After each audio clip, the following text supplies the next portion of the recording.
Paano nga ba natin mahanap ang mga nakabaon na Yamashita treasures dito sa Pilipinas na malaki ang ating porsyento na ito'y matagpuan? Meron tayong tatlong dapat gawin guys, mga katiats, para tayong makasigurado na malaking porsyento na matagpuan natin ang nakabaon na very mythical at historical na mga Yamashita treasures dito sa ating kapuluan. Ang una of course ay we should know the history of the place, kung meron ba talagang mga Hapon na naninirahan at nagkukuta at naghuhukay diyan. Kasi karamihan kasi sa atin ay makakita lang ng Hapon sa bundok, ang ating mga lulo ay sasabihin na agad na nagbaon ng Yamashita treasures. Pero hindi lahat ng Hapon ay nagbaon ng Yamashita treasures. Kaya history ang una. Kailangan atin yan i-confirm kung totoo na may mga nagukay na Hapon at nagbaon na mga Hapon sa lugar na yan.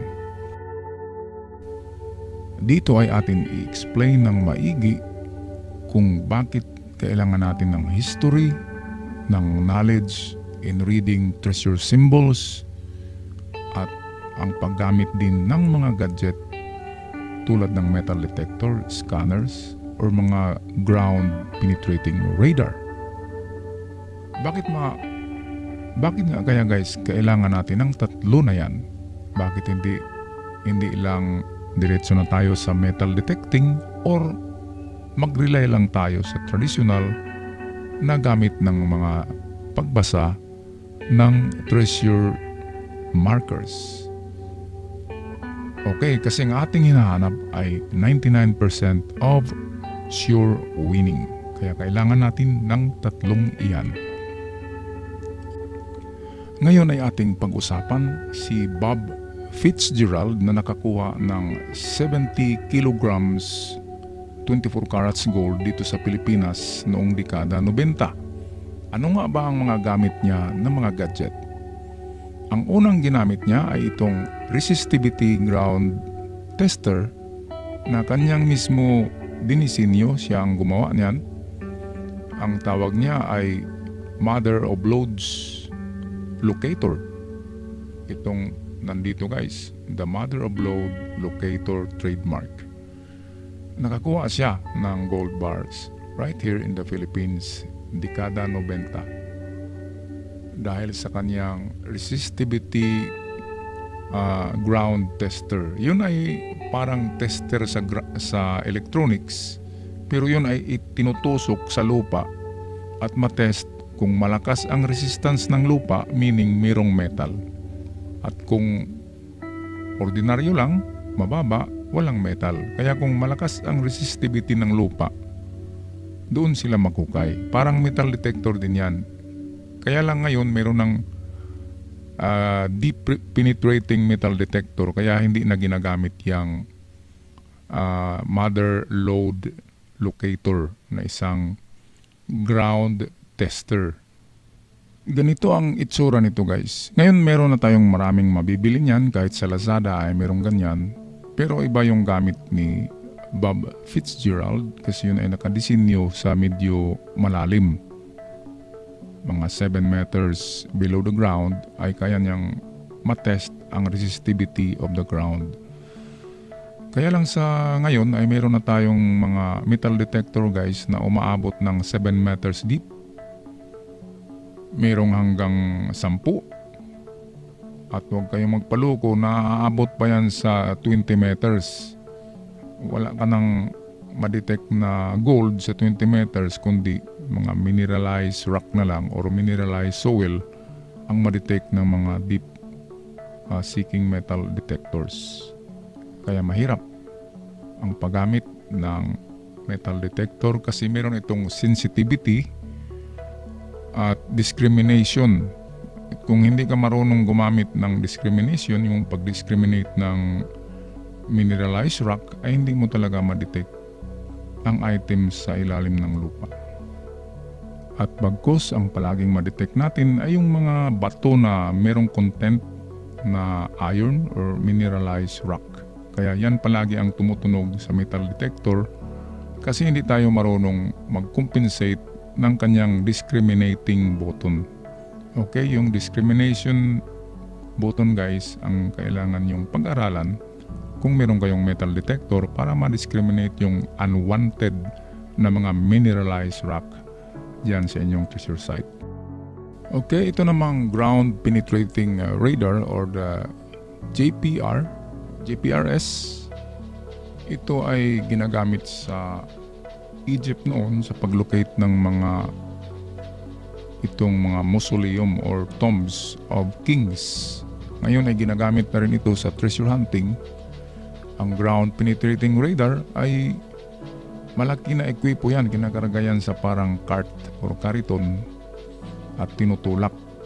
Ngayon meron na tayong mga tinatawag na scanner tulad ng Titan Gear or kung ano-ano man dyan na makikita nyo na mga kung ano-anong klaseng pistolized scanner, yung gold EKS pero wala siyang monitor. Ang pinakamagandang gold scanner sa market ngayon guys ay ang OKM. Mula pa noon hanggang ngayon, ang OKM brand, yan ang pinaka top of the line at yan ang pinakamahal.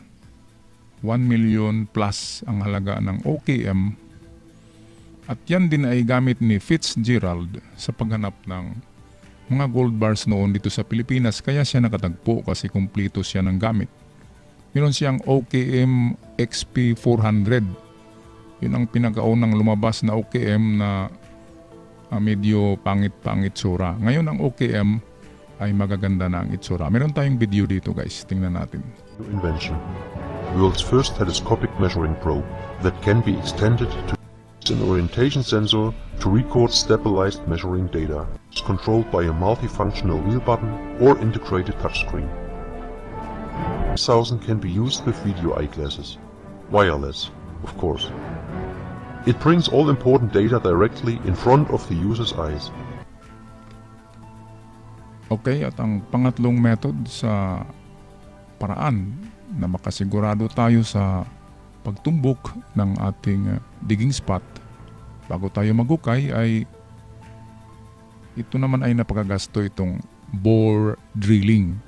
Kung nakikita nyo guys yung dokumentary ng World War II Lost Gold in the Philippines, mayroon doon nag-drill doon yata yun sa Siargao Island at tinumbok nila yung kung saan naghinala sila na mayroong tunnel at ang kanilang drill bit ay napakahaba. Okay, at kung mabutas na yung gilid ng bundok ay lalagyan nila yun ng maliit na kamera para makita kung ano ang nandoon sa void or yung bakanting space doon sa gilid ng bundok. Meron akong video niyan dito guys, tingnan nyo. Doon sa loob. At isang mabisang paraan mga katiats na mapadali ang ating operation ay ang paggamit natin ng mga heavy equipments. Tulad ng ganon, yung backhoe or the excavator.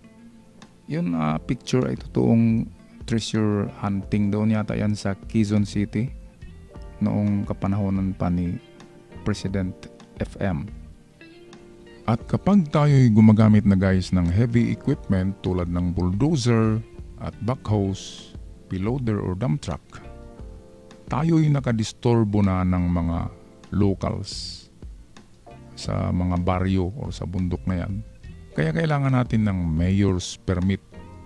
Ang unang permit ay doon muna sa mayor, tapos ituturo ka kung saan ka pa papapirma ng iyong itong tinatawag na treasure hunting permit para legal, legit ang iyong pag-operate. Walang uhuli sa iyo kahit makakuha ka pa diyan ng isang kahon na gold bars or isang tonelada.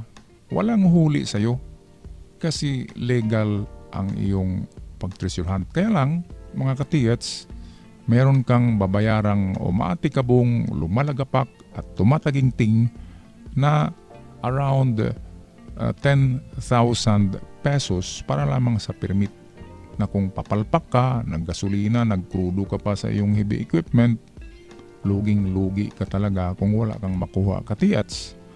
Kaya yung iba, ninja moves na naman, dahukagi moves, kung anong moves ang ginagamit, hindi kumukuha ng treasure hunting permit. Ito pa ang isa, itong inconsiderate digging na kahit na nasa baba ng simbahan ay hinuhukay pa rin nila kasi nandun yung malaking deposito. Ito na yung sinasabi sa Biblia guys na greed, yung sobrang gusto mo, yung greed, yung sobra-sobra na kahit ay guguho pa ang simbahan basta't makuha mo lang yung treasure na sa baba niya.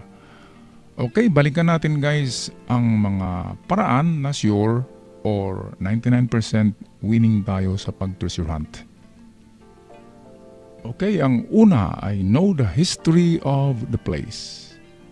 Pangalawa, kailangan may alam tayo sa pagbasa ng kahulugan ng mga markers or treasure symbols. At pangatlo, ay dapat may backup din tayo na gadgets tulad ng compass, metal detector, or kung may pera tayo, yung ground penetrating radars or itong tinatawag na gold scanner. Hanggang sa muli mga katiats, si Surigao-san na namamahala na ngayon sa channel ng aking namayapang ama, Golden Boy, Real Guide to Treasures. Maraming salamat, mag-subscribe kayo, mag-click at i-share ang ating video. Thank you.